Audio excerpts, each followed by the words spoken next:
The United States is closely watching a Russian military vessel that had been sailing near a U.S. nuclear missile submarine base. Defense officials say the ship is gathering intelligence against the U.S. nuclear missile submarines and other targets.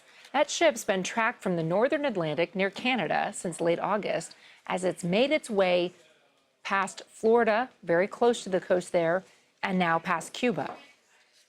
Senior national security correspondent David Martin joins us from the Pentagon. David, how concerned was the Pentagon about this Russian ship? Well, this is something that navies from all countries do all the time, which is spy on each other's navies. What set this apart was that it was a brand new Russian research vessel, which made this long, slow transit down the east coast of the United States. And it's now completed its transit, and it's off the coast of Cuba, where it's expected to make a port call.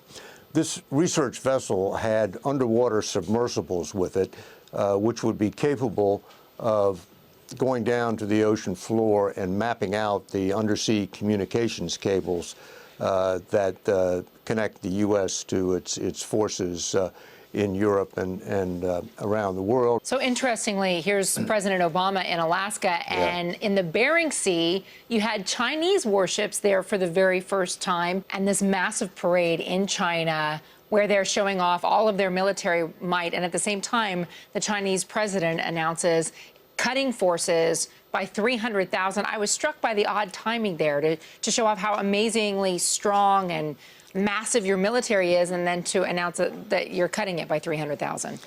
Well, I wouldn't call it a cut so much as a streamlining.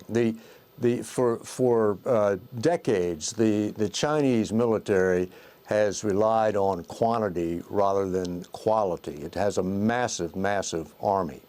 But it is trying to modernize itself and starting to build things like aircraft carriers and stealth jet fighters, which are the kind of technology that has made the U.S. military #1 in the world.